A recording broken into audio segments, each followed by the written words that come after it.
Compañeros, buenas tardes. Espero que me escuchen adecuadamente. Sí, ¿Estamos bien? Buenas tardes, gracias. Vamos a pasar siempre la asistencia parcial, compañeros. Vamos a ver, Elizabeth Soyun Yok. Soyun Yok. Presente, licenciado. ¿Verdad? Sí, muy bien. Breni Lidumila Kaal. presente, licenciado. Muy bien. Beverly Desiree Tige Morales. Ahí está.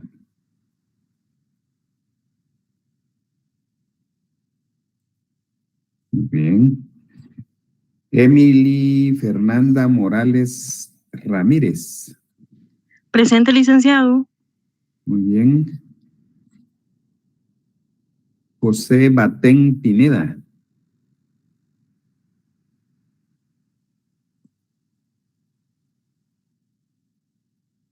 José Batén Pineda, ¿no está, compañeros?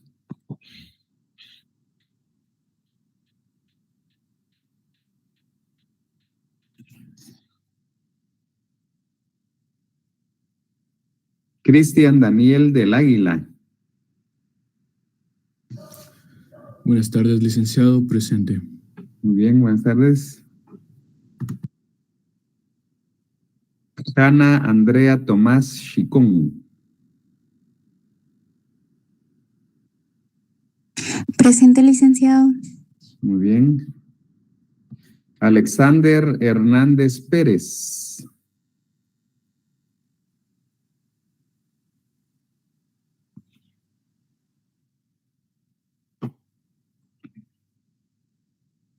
Alexander Hernández Pérez, no está.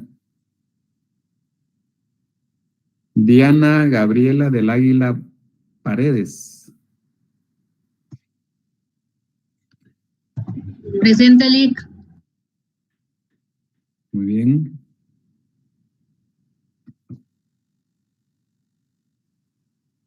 Magnolia Alejandra Silvestre Delgado. Presente, Lic. Muy bien.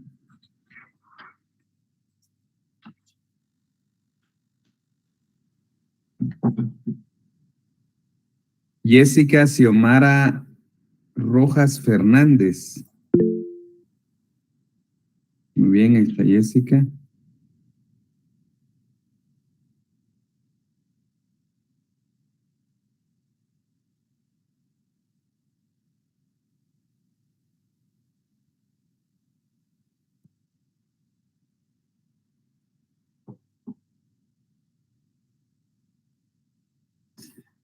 Daniela Alejandra Navas Samayoa.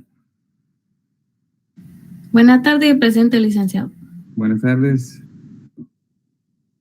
María Dora Reina Farfán. Buenas tardes, presente.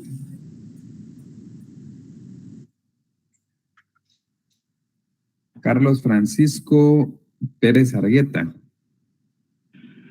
Presente, licenciado. Muy bien. Vamos a ver, José Fernando, ya apareció por ahí, vamos a ver. José Fernando. Y aquí lo voy a marcar José Fernando. Gracias, licenciado. Muy bien. Cindy Judith Hernández.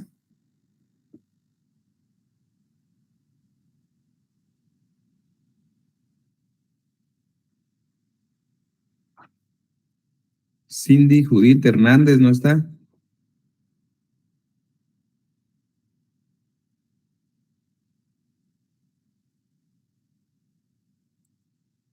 Juana Cristina Pastor Gómez.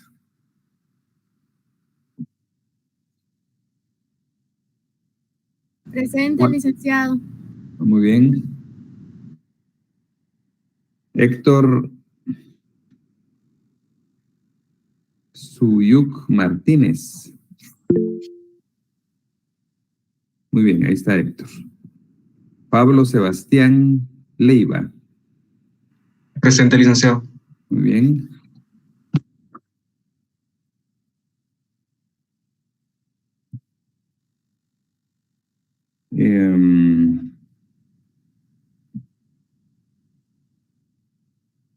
Porfa, Roxana Michelle Oshlar Román. Presente, licenciado. Muy bien. Eddie Fernando Villegas Morales. Villagrán, licenciado. Villagrán es, ¿verdad? Muy bien. Melissa Naomi Velázquez Nij. Presente, Lic. Muy bien. Andrés Estuardo González Herrera. Andrés Estuardo González Herrera, ¿no está?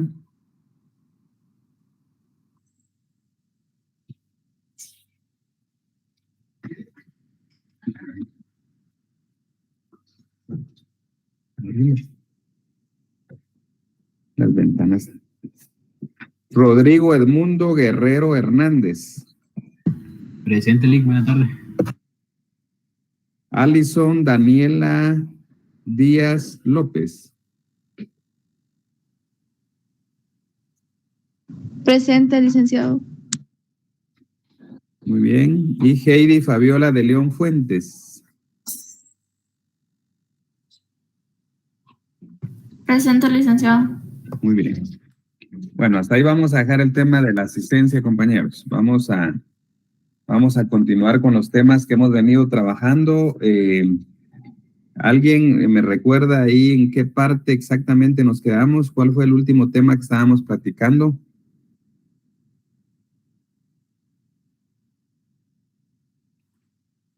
Sobre la resolución judicial. Resolución judicial. La ampliación de la demanda. De la admisión de la demanda, en eso vamos. Ampliación de la demanda. Bueno, vimos la ampliación y la modificación de la demanda, ¿verdad?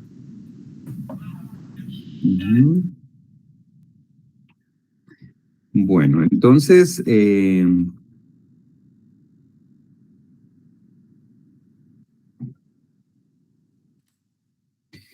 después de que la demanda, compañeros, la demanda ya está subsanada. Bueno, en principio puede ser que la demanda esté completa, ¿verdad? Que cumpla con todos los requisitos del 332.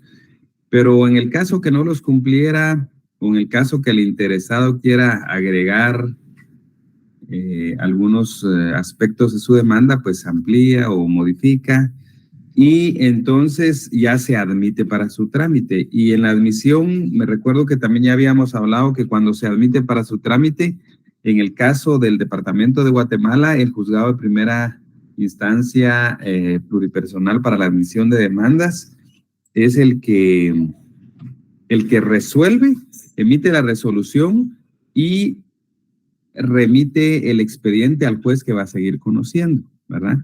De una vez también fija día y hora para la audiencia de juicio oral. Luego viene la etapa de emplazamiento, compañeros. Vayamos poniéndole como los títulos a las etapas. Esta es la etapa de emplazamiento. De eso vamos a hablar en este momento, el emplazamiento.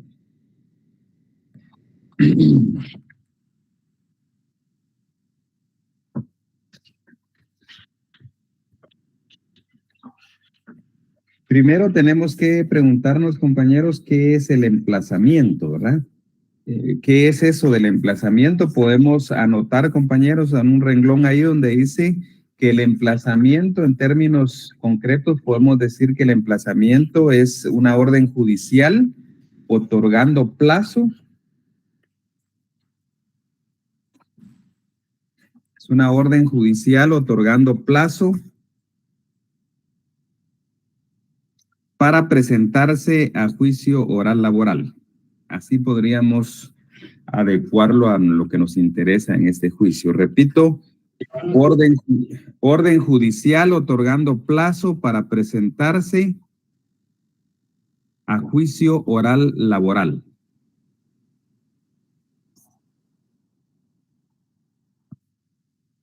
Veamos el Código de Trabajo, compañeros, en el artículo 337.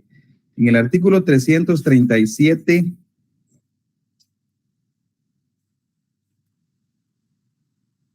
vean en su código, dice 337. Entre la citación y la audiencia, está hablando de la primera audiencia, ¿verdad? Entre la citación y la primera audiencia debe mediar por lo menos 3 días. Ese es el emplazamiento, compañeros, ese plazo. Por lo menos 3 días, ¿verdad? En algunos casos son 3 meses y a veces ya casi 3 años, ¿verdad? En algunos procesos. Pero es el mínimo, no es el máximo. Dice por lo menos debe mediar 3 días. Entonces, estamos hablando del artículo 337 del Código de Trabajo que regula el emplazamiento, que debe ser como mínimo. Entonces, digamos, si hubiera una pregunta en el examen, ¿cuál es el plazo mínimo del emplazamiento? Pues es de 3 días, ¿verdad? Es el tiempo que debe mediar entre la citación y la primera audiencia. Ahora bien, ese plazo, compañeros, ese plazo se amplía por razón de la distancia, ¿verdad? Así lo dice el 337.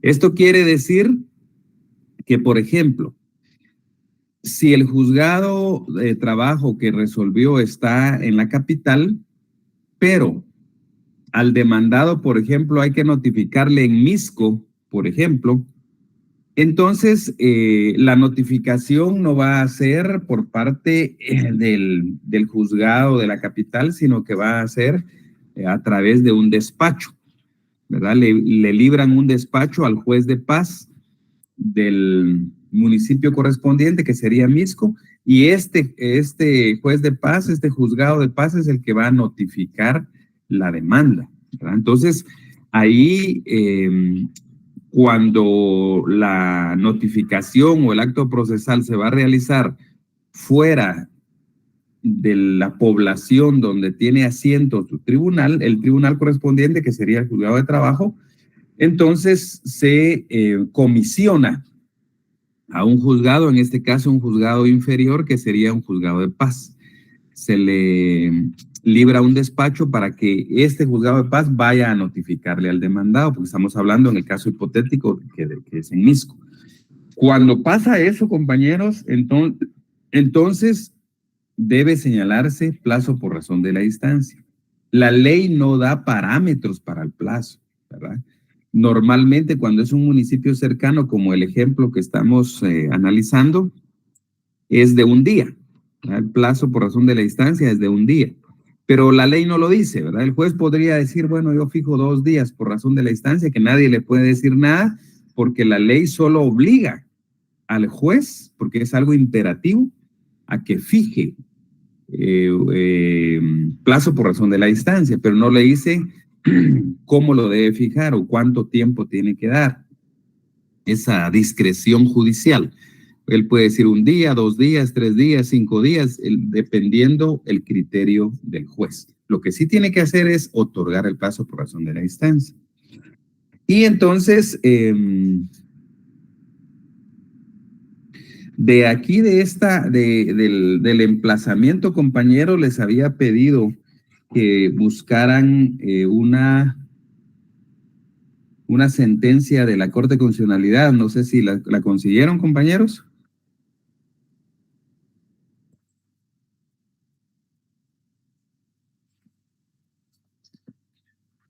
Sí consiguieron la sentencia que hablamos la última clase, que era la sentencia del expediente 3733-2008. ¿Alguien la consiguió, compañeros, o nadie? Vamos a ver, Marlene dice que sí. Bien, entonces, esa sentencia, compañeros, Es una sentencia emitida por la Corte de Constitucionalidad ya hace algunos años, pero esta sentencia es interesante, compañeros, y es un caso que, en el cual pues estuve yo participando como abogado asesor, en este caso del patrono. Entonces, esa sentencia tuvimos que llevar el caso hasta la Corte de Constitucionalidad, compañeros, y esa sentencia pues tiene bastante, digamos, es de bastante interés, porque lo que alegamos nosotros, compañeros, en el amparo es de que no se había observado el plazo por razón de la distancia, había una inobservancia de ese tema, ¿verdad? Por eso cabe ahora que estamos hablando del emplazamiento. Resulta, compañeros, que les voy a contar a grandes rasgos ese caso para que se ubiquen, ¿verdad? Ese fue un caso real, ¿verdad? Resulta que, vean,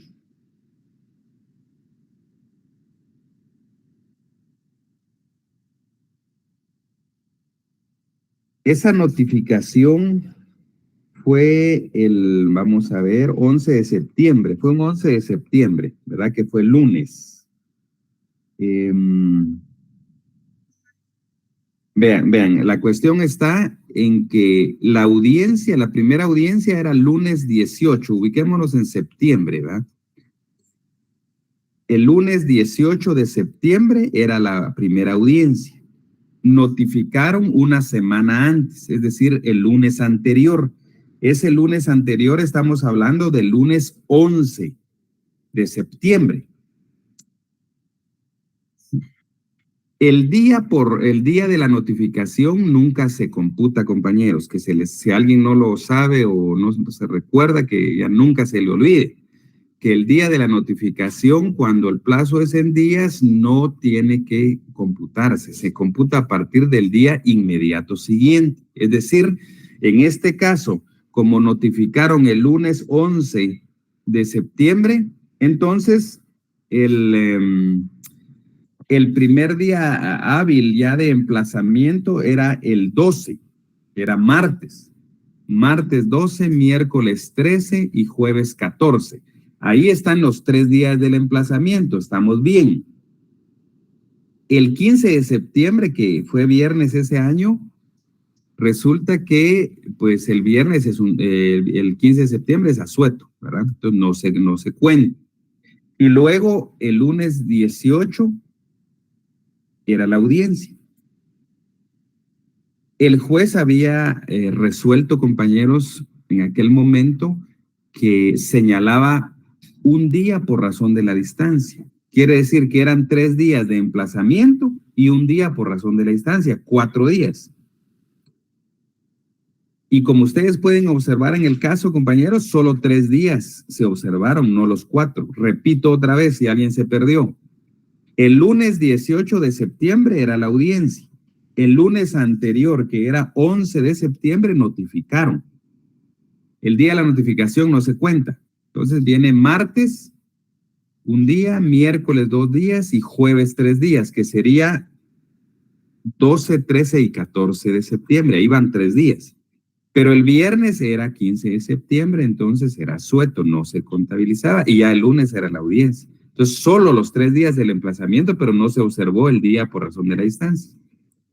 Y esto, compañeros, pues en aquel momento planteamos, bueno, el juzgado, nosotros no fuimos a la audiencia con el patrono, y el juzgado dictó la sentencia dentro de las 48 horas de confesión ficta, ¿verdad? La sentencia por confesión ficta que ya vimos la vez pasada, y entonces condenó al patrón.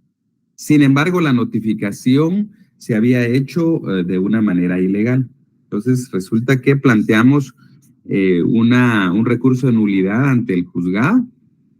El juzgado, pues, declaró sin lugar la nulidad, entonces nos fuimos a una apelación. La sala de apelaciones declaró sin lugar la apelación, y entonces fue donde planteamos el amparo. Y entonces, al final, compañeros, eso abrió este proceso que estamos mencionando, el amparo 3733 del año 2008. Y al final, esta sentencia es importante que emite la CC, compañeros, porque prácticamente esta inobservancia del emplazamiento y del plazo por razón de la distancia, se considera esa inobservancia como violatoria al debido proceso. Ese es el criterio que nosotros manejamos y que la Corte también manejó, y al final pues entonces se emitió una sentencia que fue favorable para nosotros y ordenó que se enmendara el procedimiento desde el momento, desde la notificación de la primera resolución, o sea que regresó todo el proceso hasta el momento de que tenían que señalarse una nueva audiencia, que era una primera audiencia, y notificar de conformidad con la ley. Entonces, cuando puedan, compañeros, lean esa sentencia, es interesante porque nos deja este aporte, digamos, al hecho de que si se inobserva el plazo, pues ya sea del emplazamiento y por razón de la distancia, pues entonces hay una violación al debido proceso.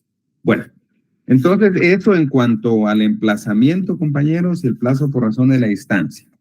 Vamos a otra etapa del juicio. Salimos del emplazamiento. Otra etapa pueden poner ahí cuestión de incompetencia. La cuestión de incompetencia, para ese efecto, compañeros, vamos al Código de Trabajo, al artículo 309.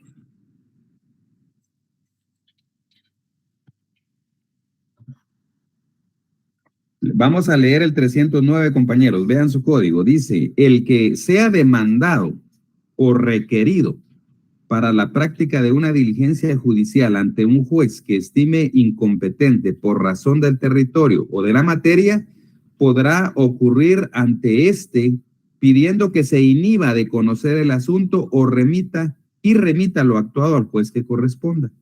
También podrá ocurrir ante el juez que considere competente, pidiéndole que dirija exhorto al otro para que se inhiba de conocer del asunto y le remita los autos. En ambos casos debe plantear la cuestión dentro de 3 días de notificado. Bien. Entonces, compañeros, primero, ¿qué es lo que regulan ahí? ¿Verdad? Ahí se regula la cuestión de incompetencia, ¿verdad? Aunque en la práctica tribunalicia algunos jueces admiten que se le denomine excepción, hay abogados que lo plantean como excepción de incompetencia, pero la ley no le dice excepción, le dice cuestión de incompetencia, ¿verdad? Entonces vean el 309. En la parte final, ya casi en el último renglón, dice, en ambos casos debe plantear la cuestión, ¿ya? Es una cuestión de incompetencia. Anótenlo ahí en su propio código, cuestión de incompetencia. Y arriba, pues, se refieren a la incompetencia. Entonces, una cuestión de incompetencia, ¿sí? Va, ahí está el nombre de la figura. Se interpone, como dice el último renglón, en 3 días. Anótenlo ahí, compañeros, en sus apuntes, ¿verdad? El plazo de interposición de la cuestión de incompetencia es de 3 días después de la notificación, ¿verdad? Es decir, el juzgado resolvió admitir para su trámite y me notifica a mí como demandado, entonces vengo yo y presento la cuestión de incompetencia dentro de los 3 días siguientes, si es de que procede, ¿verdad? Entonces, el plazo de interposición es de 3 días después de la notificación. Ese es un detalle que tienen que escribir. Cuando hablamos del motivo, ¿por qué motivos se interpone la cuestión? Dice el código, por razón de la materia y por razón del territorio y de la materia. Eso tendrían que anotar. Anótenlo por ahí, compañeros. El motivo de la cuestión es por razón de la materia y por razón del territorio. Solo eso, no puede ser otro tipo de incompetencia. Solo tiene que ser el territorio o de la materia, ¿verdad? Y para entender esto, pues el territorio es una situación que determina la competencia. Por ejemplo, si el lugar de trabajo está en Palín, Escuintla, ya estamos hablando del departamento de Escuintla. Entonces, ese caso tiene que ser presentado ante el juez de trabajo de Escuintla. Pero supongamos que alguien que porque vive en la capital viene y plantea la demanda ante los juzgados de trabajo de la capital, no obstante que el lugar de trabajo es en Palín Escuintla. Entonces, ahí podríamos plantear una excepción, una cuestión de incompetencia por razón del territorio, alegando que el lugar de ejecución del trabajo es Palín Escuintla y que es un municipio de otro departamento y que tendrían que presentar la demanda allá, ¿verdad? No aquí en la capital, por ejemplo. Y la materia se refiere a que se considere que el asunto que se está ventilando no es laboral, ¿verdad? Sino que se considere, por ejemplo, en la práctica se da mucho esto, el planteamiento de la excepción de incompetencia por razón de la materia, cuando algunos abogados, sobre todo del Estado, pues plantean cuestión de incompetencia por razón de la materia, indicando o con el argumento de que el asunto es de carácter administrativo y no de carácter laboral. Esto estamos hablando de la materia. Para ellos no es laboral, sino que es administrativo. Entonces plantean una excepción de incompetencia por razón de la materia. Solo esos dos casos de procedencia hay. Puede ser territorio o materia. Otro tipo de incompetencias no se puede hacer valer. Bueno. Luego, en cuanto al trámite que debe seguirse, compañeros, el trámite es en la vía de los incidentes, ¿verdad? Eso no lo dice el artículo. Anótenselo ahí, compañeros, a la par del artículo del código.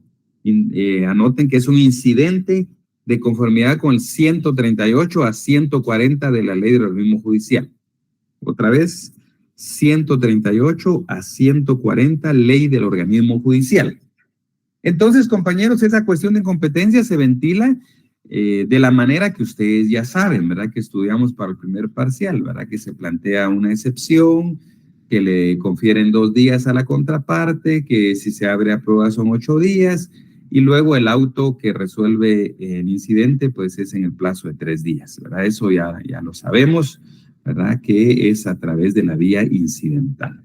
Bien. Entonces, ahora, ¿y cuál es la razón por qué es un incidente? ¿Verdad? ¿Por qué es un incidente si no lo dice el código? Hay que recordar que la ley del organismo judicial, compañeros, establece que aquellas cuestiones que sean accesorias a los procesos y que no tengan una vía procesal determinada, pues entonces se tramitan o se ventilan a través del juicio de un incidente. Bien. Entonces, ahí salimos, compañeros, de la cuestión de competencia. Espero que hayan anotado los fundamentos, el 309 Código de Trabajo y el incidente 135 a 140, Ley del Organismo Judicial. Bueno.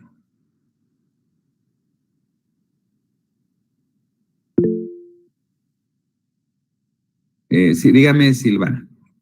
Perdón, Eli, usted mencionó algo del artículo 8, de 8 días. Sí, eso lo mencioné, compañera, en cuanto a las etapas de un incidente, ¿verdad?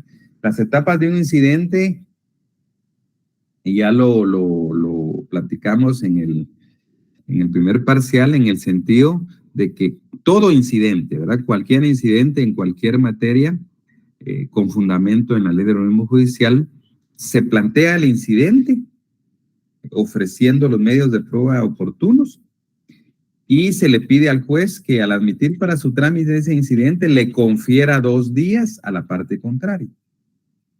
En ese plazo de 2 días la parte contraria tiene que, por ejemplo, si eso conviene a sus intereses, pues presentar oposición, por ejemplo. Oposición o contestar en sentido negativo el incidente y luego y ofrece pruebas. Luego el juez abre a prueba por el plazo de 8 días y vencido ese plazo, pues entonces hay 3 días para dictar sentencia. Perdón, dictar el auto que resuelve el incidente, no es sentencia, es auto.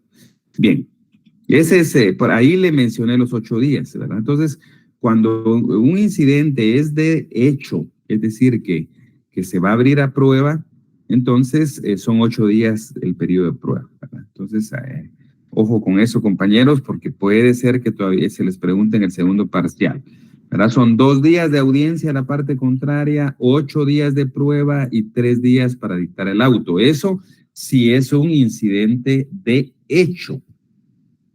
Si fuera un incidente de derecho, no hay prueba. Entonces, solo son 2 días para la parte contraria y luego 3 días para emitir el auto que resuelva el incidente sin que haya prueba, porque es un incidente de derecho. Eso lo dice la ley del organismo judicial. Sí, Madeline. A lo referente a la solicitud del 309, ¿cómo dijo que se le denominaba? Una excepción. Una cuestión de incompetencia, exacto. Ahí casi en el último renglón del primer párrafo dice plantear la cuestión. Por eso es de que si el planteamiento es técnico, tendría que decir comparezco a plantear cuestión de incompetencia. Me imagino que más de alguno de ustedes, de tantos expedientes que se buscaron del juicio ordinario laboral, supongo que algunos encontraron esta figura, ¿verdad? de la cuestión de incompetencia, ¿verdad? Bueno, vamos a seguir, compañeros. Y el auto de esta cuestión de incompetencia es apelable, ¿verdad? Esa es la última característica, ¿verdad? Bueno. Anótenlo por ahí, compañeros, que es apelable, el auto de la cuestión de incompetencia. Vamos entonces, compañeros, ya a platicar de la primera audiencia, ¿verdad? ¿Qué actuaciones procesales se realizan en la primera audiencia? Entonces salimos ya de la etapa de cuestión de incompetencia. Por supuesto que la cuestión de competencia es una cuestión opcional, ¿verdad, compañeros? Y le corresponde al demandado, ojo, ¿verdad? Es el demandado el que plantea la cuestión de incompetencia y es opcional, es decir, si procede, pues lo hará, si no, pues en muchos casos no hay cuestión de incompetencia, ¿verdad? Pero lo explicamos porque en ese momento procesal es de que se realiza la cuestión de incompetencia. Luego vamos a la primera audiencia, compañeros. Vamos a la primera audiencia para poder platicar de qué ocurre en la primera audiencia. Tratemos de poner mucha atención y hacer anotaciones, fundamentos, compañeros, para que podamos comprender esto de la primera audiencia, que es, digamos, como la parte quizás medular del juicio ordinario laboral, ¿verdad? Porque la primera audiencia es donde ya hay el contradictorio, ya hay actor, ya hay demandado, y pues se realizan una serie de actos procesales considerando el principio de concentración procesal que vimos en el primer parcial, y como consecuencia de ese principio, pues se concentran o se realizan varias audiencias, varios actos procesales en una sola audiencia, ¿verdad? Que es la primera audiencia. Ya hablamos el otro día también de que pueden haber hasta 3, pero hablemos de la primera audiencia. Esta es, como les repito, la parte como medular, ¿verdad? Ya cuando ambas partes están y la relación jurídico-procesal ya está entablada, ¿verdad? Porque ya las dos partes comparecen a juicio, ¿verdad? Claro, vamos a hablar de algunos casos donde alguien no llega o no llegan los dos, ¿verdad? Pero en términos normales, digamos, deberían llegar los dos y ventilarse todas las etapas que corresponden a esa audiencia. Bueno, entonces podemos ir numerando si ustedes quieren o para efectos de tener más claridad. El número 1 en esa audiencia es la identificación de las partes y sus abogados, ¿verdad? Esa es la primera cuestión que pasa. Y esto, pues, anótenlo y comprendámoslo bien, compañeros, porque esto es algo que necesariamente tienen que saber y, pues, en un momento dado van a, ya sea como pasantes del bufete popular o como abogados, en su momento van a tener que afrontar una audiencia de esta naturaleza. Vamos a tratar de platicarla, pues así por partes, ¿verdad? Bien detallado. Entonces, número 1, lo primero que hace el juez es que las partes se identifican, sabemos que es con DPI, y los abogados con su carnet. ¿verdad? En el caso que hayan abogados. Hay que recordar que no es obligatorio que haya abogados en este tipo de juicios. Pero si llega la parte procesal y su abogado, entonces DPI para la parte y carnet para el abogado. Bueno, esa es la primera parte. Un numeral 2, por ejemplo, compañeros, es la primera invitación a conciliar, ¿verdad? Hay que recordar, compañeros, que el derecho del trabajo es eminentemente conciliador, dice el Código de Trabajo. Entonces, esto quiere decir, compañeros, de que el juez, fíjense que el Código de Trabajo no dice, hay una fase obligatoria de conciliación, ¿verdad? Que hay que agotar, pero más adelante. Pero por eso le llamamos en la práctica primera invitación a conciliar, ¿verdad? Porque esta primera invitación a conciliar es una invitación con fundamento en el artículo 66, inciso E, anótenlo, 66, inciso E, de la ley del organismo judicial. Esta ley del organismo judicial ya hablamos que es una ley de carácter general, procesal general, y entonces le da en el 66, se refiere a las facultades que tienen los jueces en general, todo juez, ¿verdad? Y en el inciso E del 66, la ley dice, la ley del organismo judicial dice que el juez tiene la facultad de avenir a las partes proponiéndoles fórmulas ecuánimes de conciliación, ¿verdad? Esto quiere decir que el juez en cualquier momento del proceso puede invitar a las partes a que concilien sobre el conflicto que tienen. En materia laboral ya pues casi es una práctica muy recurrente, es una costumbre que se tiene que todos los jueces, después de que ya están identificadas las partes, le dan un tiempo al trabajador y patrono para que puedan platicar si arriban a alguna conciliación. Por ejemplo, puede ser que el patrono le diga, bueno, yo reconozco tales prestaciones y le ofrezco darle 50,000 quetzales, por ejemplo, y que aquí traigo el cheque, por ejemplo. Y entonces, si el trabajador lo acepta, por ejemplo, entonces el juicio puede terminar ahí a través de un convenio, ¿verdad? Porque hay una conciliación total. Entonces se cierra el proceso, se da por terminado, se archiva, porque hubo conciliación. Claro, la conciliación puede ser parcial, pero puede ser total, y si es parcial, pues el proceso debe seguir porque no hay conciliación sobre todos los temas. Bien, entonces esa es una primera invitación para conciliar. Supongamos que no concilien las partes. Entonces, ante ese hecho, entonces la tercera etapa, el número 3 serían ya se le da la palabra al actor, entonces serían actitudes del actor, ¿verdad? Así podríamos llamar. La número 3, estamos en la etapa 3. Actitudes del actor. ¿Cuáles son las actitudes del actor, compañeros? Pueden ser 3. Puede ratificar la demanda. Ese es el término que se usa, compañeros. Todos los usamos. Eso no lo dice el código. Lo dice la práctica en tribunales. Entonces, usted tiene que decir, el actor ratifica en todo su contenido la demanda, por ejemplo. Entonces, es ratificar la demanda. Quiere decir que no le va a hacer ningún cambio, ¿verdad? Está ratificando. Nos pregunta Dalila si no se presenta el actor, pues vamos a explicarlo después. En este supuesto están todos presentes, ¿verdad? Está actor y demandado, ¿verdad? Esta explicación. Después vamos a ver qué pasa si no llega uno, no llega el otro, o no llegan los dos, ¿verdad? Pero entrémosle así, para que ustedes no se pierdan. Entonces, el actor ratifica, modifica o amplía la demanda. Eso es, ratificar, modificar o ampliar demanda. Eso es lo que hace el actor en ese momento procesal.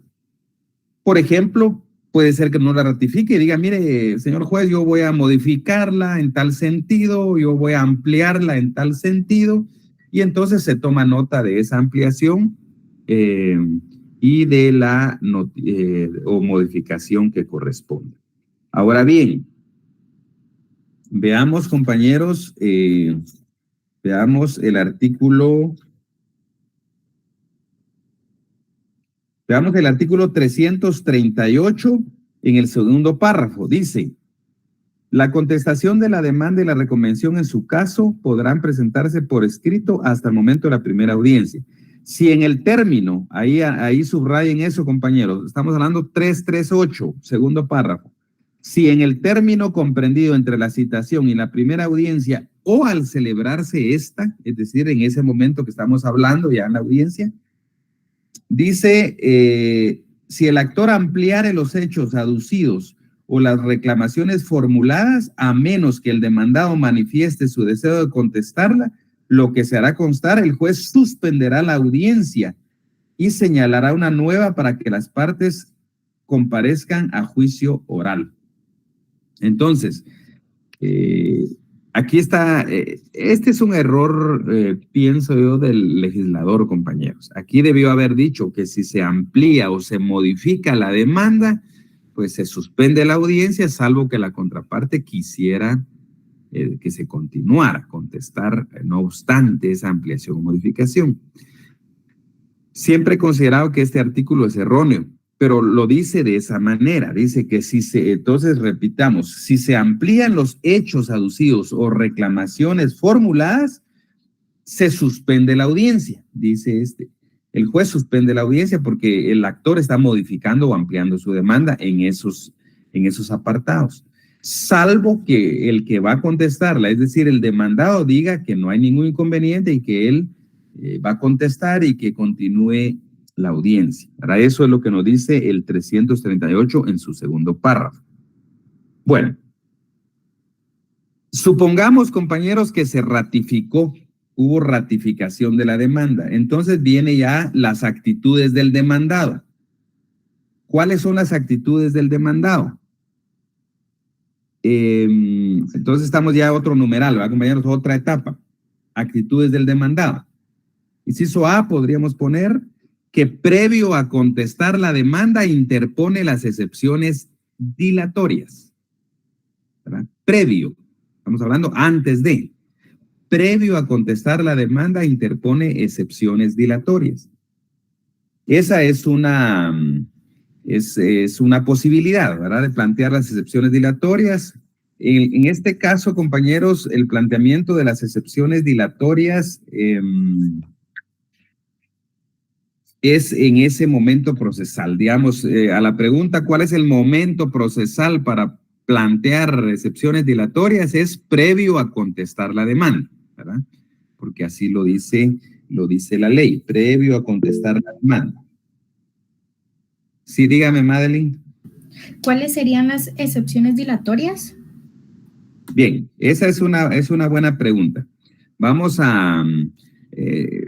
les voy a detallar algunas otras cosas y dentro de eso les voy a decir cuáles son las excepciones dilatorias. Primero tenemos que preguntarnos cuál es el objeto.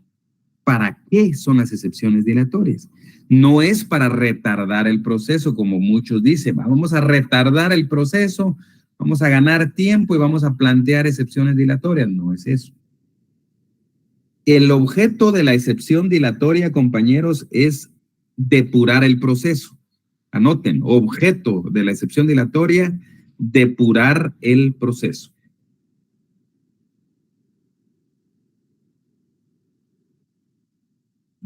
Luego, ¿cuáles son las vías procesales, compañeros? Las vías procesales para esto está, las vías procesales que se siguen, vamos a ver. Vean el 343, aunque veamos primero el 342. El 342 dice, previamente a contestarse la demanda o la reconvención en la audiencia señalada para el efecto, se opondrán y probarán las excepciones dilatorias. Ahí está el fundamento para decir que antes o previamente a contestar la demanda se interponen las excepciones dilatorias. Luego, en el 343 aparecen las dos vías procesales para dilucidar una excepción dilatoria. Leamos, dice el 343. El juez debe resolver en la primera comparecencia las excepciones dilatorias a menos que el que corresponda oponerse se acoja a lo dispuesto en el segundo párrafo del artículo siguiente, lo que se hará constar, en cuyo caso el juez suspenderá la audiencia y señalará otra para la recepción de las pruebas pertinentes y resolución de las excepciones. Entonces, ¿qué quiere decir esto, compañeros? Aquí entendemos que hay dos vías procesales para las excepciones dilatorias. Una vía es que en la misma audiencia se interponga la excepción, se contradiga por la otra parte, se reciban las pruebas si hay pruebas ofrecidas y se resuelva. Todo en la misma audiencia. La otra posibilidad es que se interponga el demandado interponga las excepciones dilatorias y al interponer las excepciones dilatorias, el juez le pregunte al actor si él quiere que se continúe para resolverlo todo ahí, como ya lo explicamos, que es una posibilidad, o que se suspenda la audiencia porque se va a acoger al plazo de 24 horas.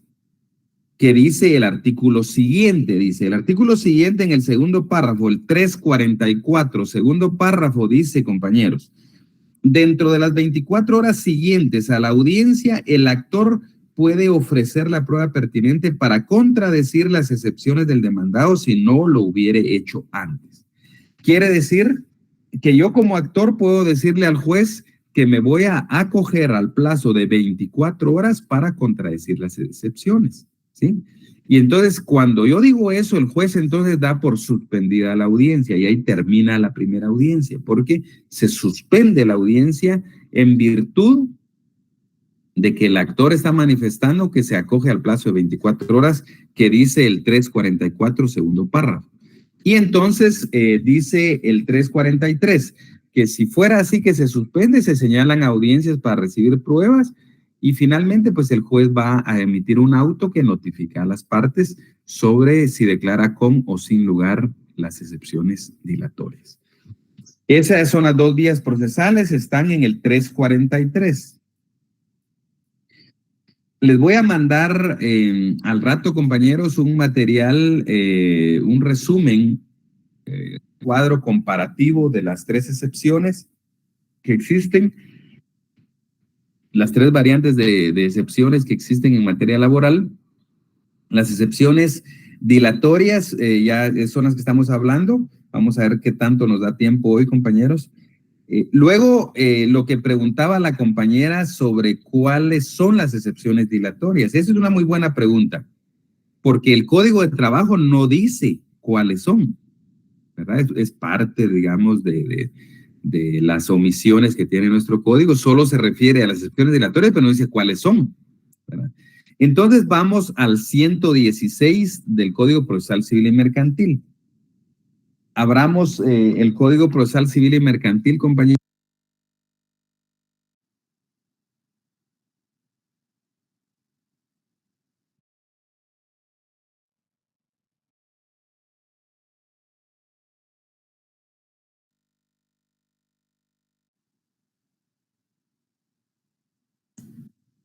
Bien, abramos entonces, compañeros, el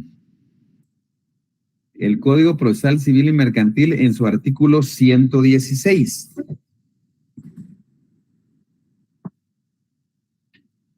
Vean, en el 116 dice, se refiere a las excepciones previas. En el 116 dice, vean en su código, excepciones previas. El demandado puede plantear las excepciones previas, siguientes excepciones previas. Número 1, incompetencia.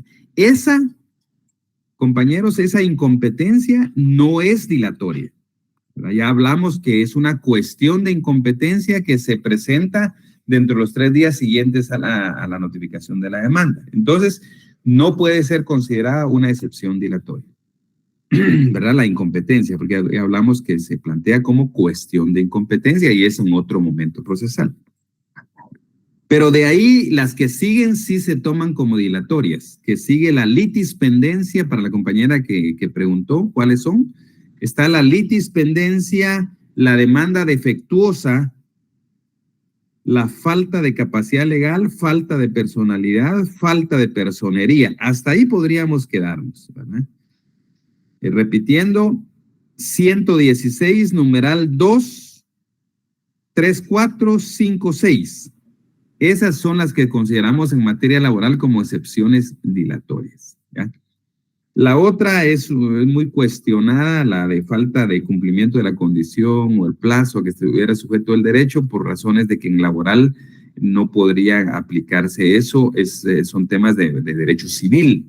Entonces decimos que el 116 del 2 al 6 serían las excepciones dilatorias.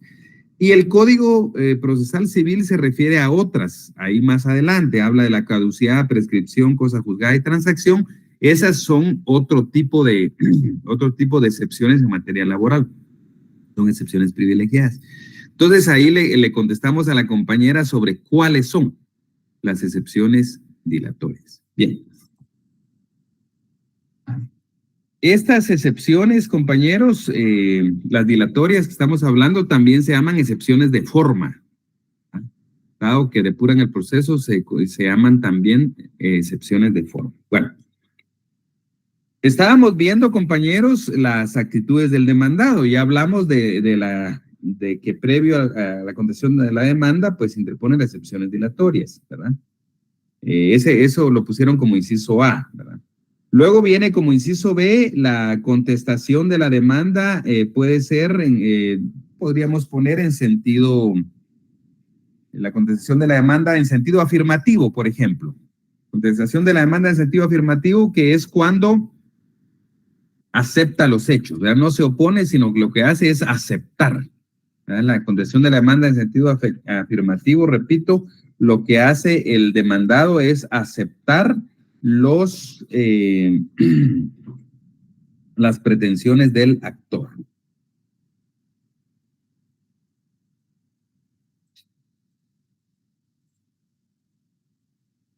Y el fundamento legal está en el 340, tercer párrafo.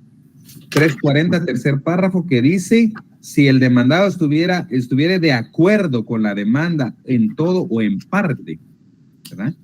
Ahí está la contestación de la demanda en sentido afirmativo, porque la parte procesal está de acuerdo con lo que está reclamando el actor, ¿verdad? Entonces, anotemos ahí en su código que es la contestación en sentido afirmativo. Entonces, estaríamos, sí, Alexia. Sí, disculpe, me perdí un poco. Lo que está hablando ahorita es después de las actitudes del demandado. No, estamos todavía en las actitudes del demandado. Todavía, ok. La primera actitud dijimos que era plantear excepciones dilatorias. La segunda actitud es ya contestar la demanda. Okay. Y esta es una variante, puede contestarla en sentido afirmativo, que es aceptar las pretensiones del actor, que estamos hablando del 340, tercer párrafo, ¿verdad? Que se refiere a la contestación en sentido afirmativo. Pero la otra actitud sería la contestación de la demanda en sentido negativo, ¿verdad? Que esto equivale a una oposición, ¿verdad? Y como fundamento a la contestación de la demanda en sentido negativo, podemos tomar en consideración el artículo 338, que dice, si el demandado no se conforma con las pretensiones del actor, debe expresar con claridad en la primera audiencia los hechos en que funda su oposición. Ojo, subrayemos ahí, que fundamenta su oposición, por eso es en sentido negativo. Pudiendo en este mismo acto convenir al actor, reconvenir al actor, ¿verdad? Entonces, eso es la contestación de la demanda en sentido negativo, repito. Contestación de la demanda en sentido negativo es el 338, que es una oposición a las pretensiones. En el sentido afirmativo es una aceptación de las pretensiones. Aquí, en sentido negativo, es una oposición a las pretensiones del actor. Bueno.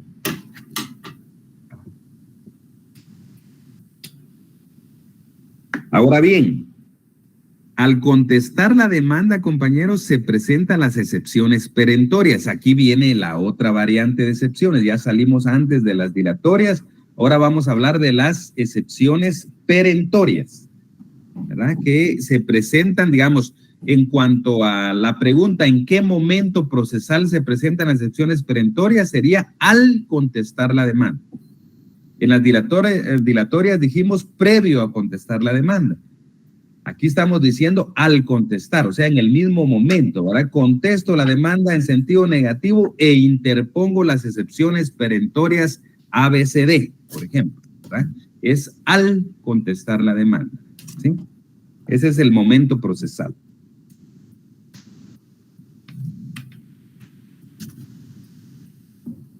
Veamos,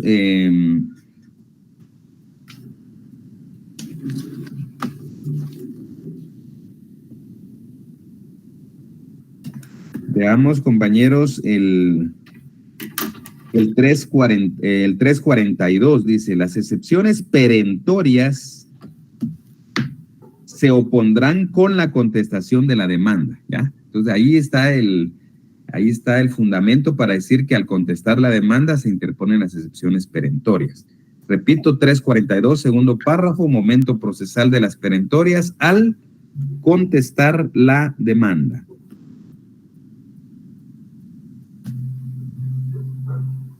Ahora bien, ahora hablemos algo de las perentorias. Las perentorias se llaman también excepciones materiales o de fondo, eso así lo dice la doctrina, ¿verdad? No, nuestra ley solo le dice perentorias, pero la doctrina pues le dice excepciones materiales o de fondo también a estas excepciones. ¿Y cuál es el objeto? ¿Para qué sirve una excepción perentoria? ¿Verdad? Eso podríamos preguntarnos, ¿para qué sirven?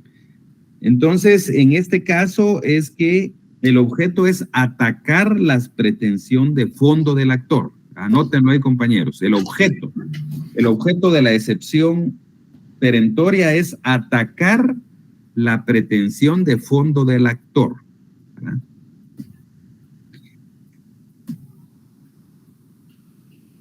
En cuanto a la vía procesal, compañeros, de la excepción perentoria,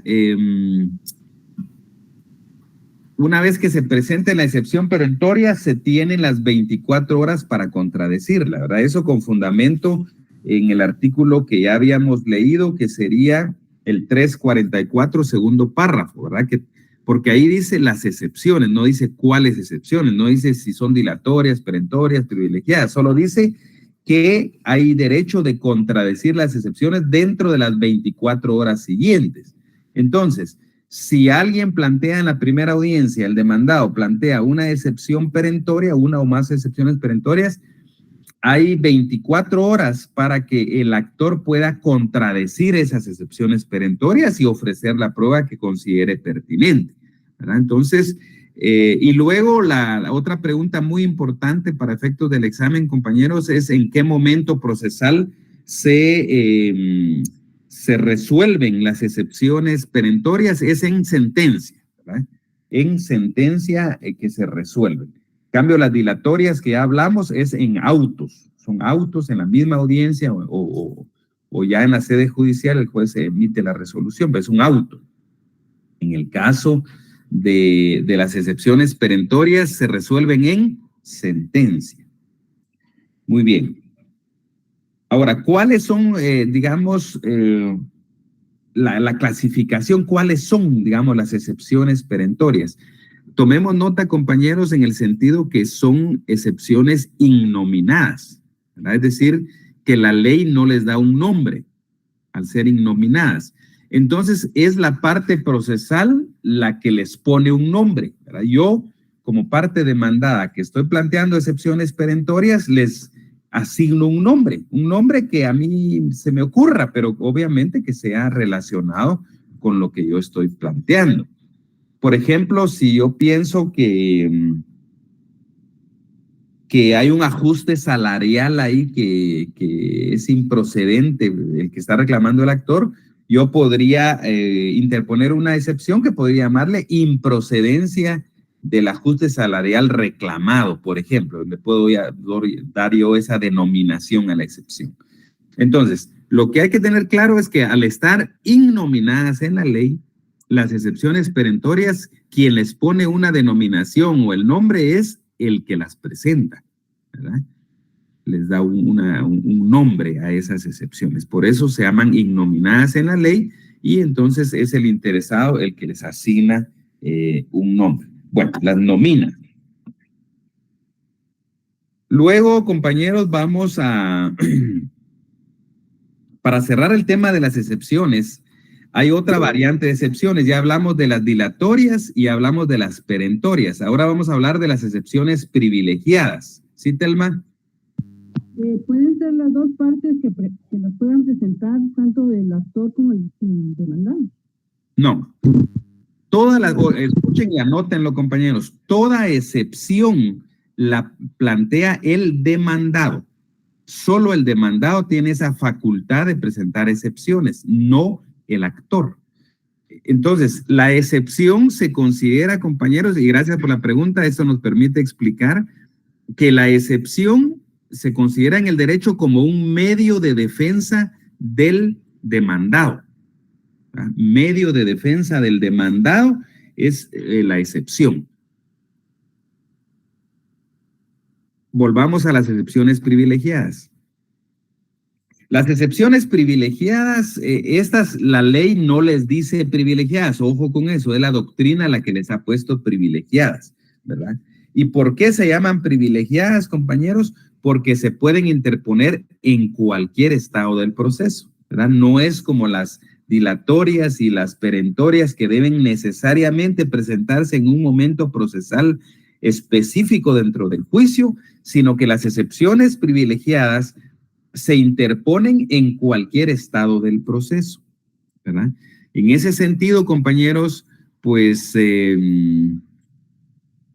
al ser en cualquier estado del proceso, por eso se le ha llamado la doctrina privilegiadas, pero ojo, la ley no le dice privilegiadas.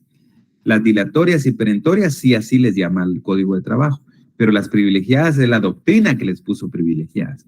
Y están en el fundamento 342, segundo párrafo, que dice, compañeros, las excepciones perentorias se opondrán con la contestación de la demanda o la reconvención. Eso se refiere a las excepciones perentorias. Pero de ahí en adelante, escuchen lo que dice.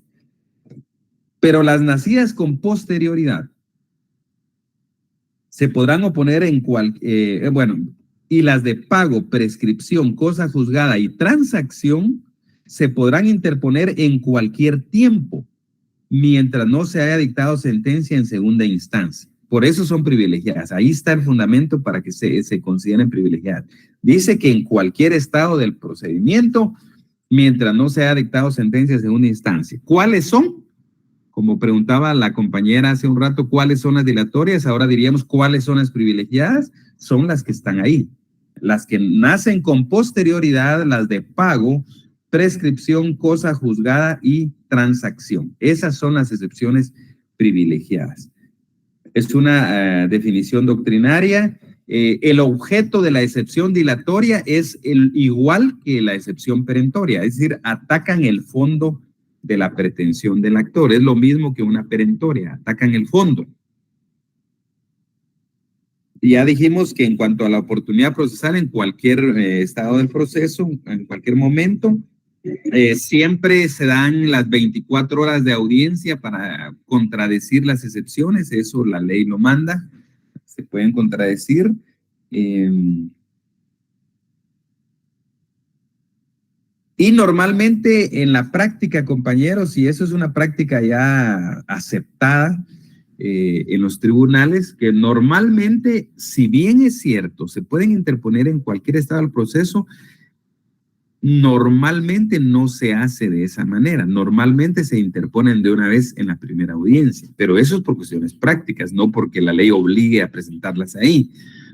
Y otra cosa que se hace en la práctica, compañeros, es darles el carácter de perentorias dado el objeto que es similar, ¿verdad? O que es el mismo objeto, atacar el fondo. Entonces, por ejemplo, la prescripción ya vimos que es una excepción privilegiada según este artículo 342, segundo párrafo, pero en la demanda, de repente alguno de ustedes entre los procesos que buscaron, el abogado interpuso excepción perentoria de prescripción.